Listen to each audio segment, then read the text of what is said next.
Growing up in church, I knew where my faith was. But on the flip side, I was also very lost. I didn't realise that you could really love God, be really passionate for God, and want to live for Him, and yet not have your identity anchored in Him. I was unaware of that. I didn't know that that was possible. And that led to me looking for relationships that were unhealthy. I ended up pregnant at 17, sitting my bursary exams at home, 8 months pregnant. And it wasn't the position I ever expected myself to be in. I was still loving God, still going to church, and yet also in completely the wrong place. I could never really see myself keeping the child. I was still a child myself, I felt. I wasn't ready to be a mum. I also knew that the baby's father wasn't going to be around, and there was pressure from a few places for me to abort. To me, it was a child, and whilst it was part of me, it was also an individual.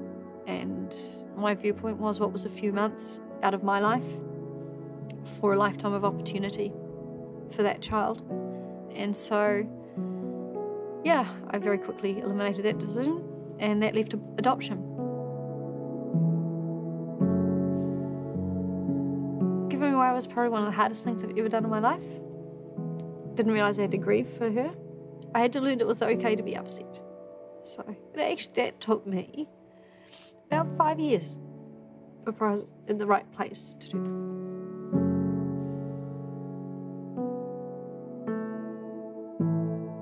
I was incredibly anxious to come to church.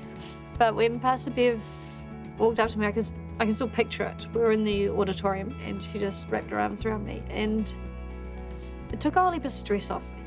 It took a load off me. It felt like it was a whole heap of head knowledge suddenly turned into an understanding. That the church was not just the building that I'd grown up visiting. It was not just the people I'd grown up serving with, but it was my family. And that I was loved, regardless, unconditionally. And that if that was how these people felt about me, then I was okay, because that's how much more God felt on me. It didn't matter what I'd done, He still loved me completely unconditionally, and He still wanted me as part of His family.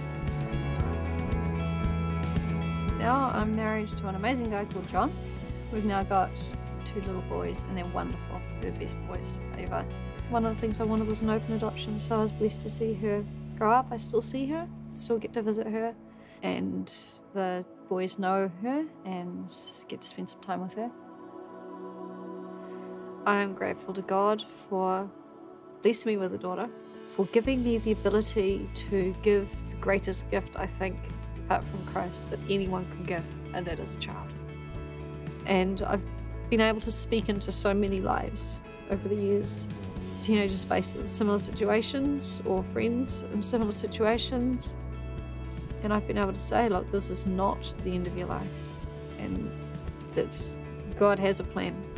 And it's been amazing just what that experience has opened up.